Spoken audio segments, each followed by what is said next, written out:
afternoon. Welcome back to Art 1/2. Today we are going to be learning how to create a value scale by using charcoal pencils. Now in front of you I have a couple of examples to show you the difference between charcoal and an ebony graphite pencil. So my first example is the one right up here. And this one here, it is graphite value scale that has been completed.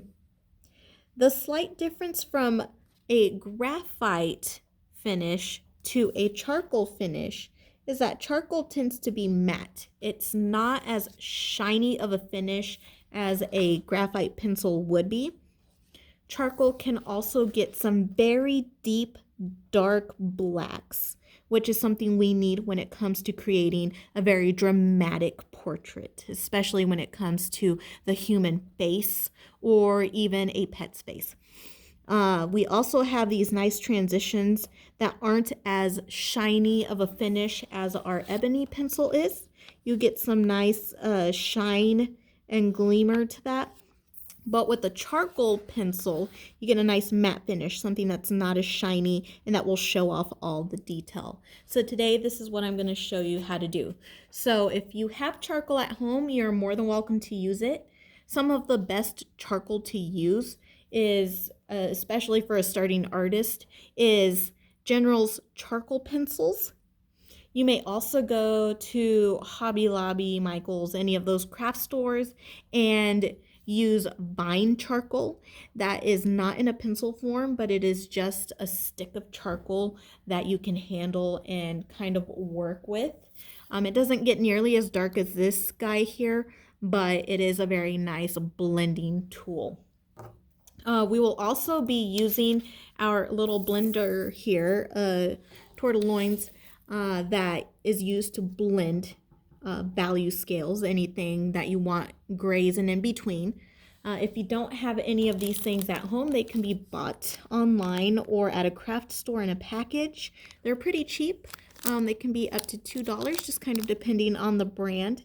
But if you don't feel like spending any extra cash, which is understandable, you may also use a Kleenex tissue paper. It's just as effective. Or you can use a scrap piece of paper and roll it up to use to blend things in.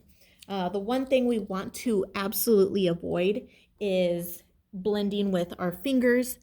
Due to the oils in our hands and in our fingerprints, we're going to end up with oils on our paper that are unwanted. We'll end up with fingerprints that we don't want there and things of that nature. So let's go ahead and get started. In this first square, I'm going to go ahead and color this square in as dark as I can without pressing too hard on the charcoal pencil. You'll find that the lead to this pencil is actually pretty darn soft and is easy to break. So you don't want to apply very harsh pressure on it, otherwise you're going to break this pencil and you're going to go through it pretty fast. So I'm just kind of layering my darknesses over one another. Now, instead of blowing off the residue that you end up with on your paper, like I did here, what I'm going to do is I'm going to take it to the side, maybe in my trash can here, and just shake it off and avoid getting a bunch of smudges on my paper. Once I have done that, I'm going to take my blender tool, my stump, my Tortellino's, whatever you want to call it, and I'm going to gently, so I don't apply too much pressure here, I'm going to gently blend everything in so I don't have any white spots showing. And it's going to make a bit of a not so pleasing noise, so just for that heads up. And again, any residue you may have, any dust, take over to the trash can, shake off, and you're done. For the next one, we want a lighter shade of what we have here. So I'm going to take my charcoal pencil and hardly press on it and fill in the next square. And if you don't have a printer at home, you're more than welcome to just draw the squares on a piece of notebook paper and try this exercise out. Once you have your square filled in, you will take your blender stump here and you're going to basically add a little bit of pressure to blend everything in and get rid of those white spots. Notice the difference there once I start blending everything. It almost makes the square darker itself in value.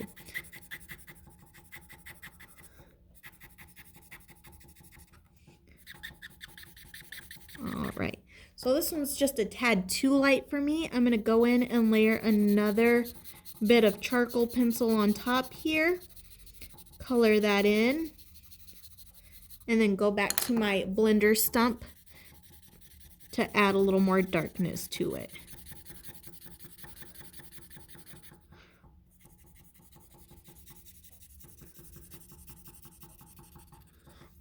And again, once you have all of that done and you have residue on there, take it over to the trash, shake it off, and you're good to go for the next step.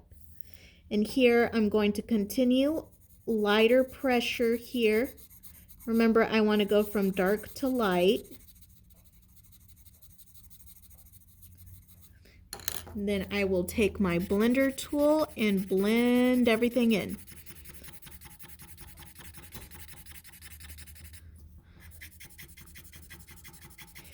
Now, the thing about the little blender tools, especially when you're working on a portrait or a still life or anything in that manner, is every once in a while you want to go in and clean those ends up. Otherwise, they get really dirty and they can get pretty dark, especially when it comes to mark making. So if you need to clean yours off every once in a while, that is absolutely normal.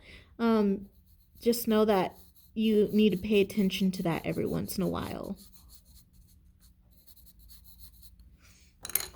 Here I'm going to use my Kleenex, see how that turns out. It might be a little too light. And the finish may not be as clean, but it still does its job. It blends everything in fairly nicely here. A little too light, so I'm going to go in and add another layer.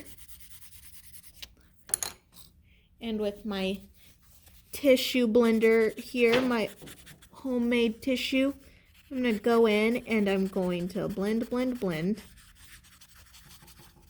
There you go.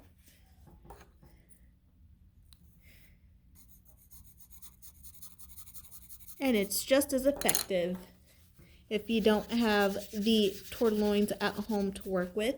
Just a little messier is all. I'm going to go to my next one and make an even lighter square. And use my little Kleenex blender for this one.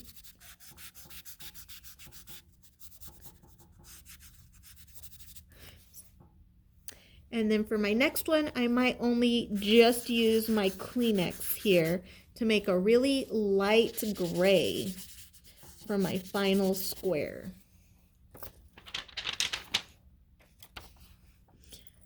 And there is my value scale used with a basic tortillon or a Kleenex.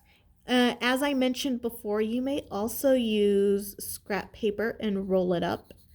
The important thing here is that you learn how to handle the charcoal itself to shade with, but also know not to use your hands to smear things with. Otherwise, you're going to end up with some very unwanted and unpleasing marks due to your fingers and the oils that we carry on our hands naturally. And also, because of those oils, things that can result in your drawings are unwanted marks that also do not erase.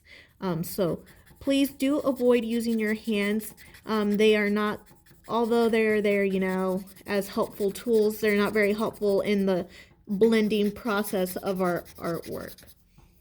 Just keep that one in mind. So if you have any questions or concerns, please feel free to email me. Otherwise, try this on your own, see how it works for you. And this is, again, a practice run before we jump over to the harder part of portrait making or still life. Thank you very much for tuning in. I hope you learned something new today. See you next time.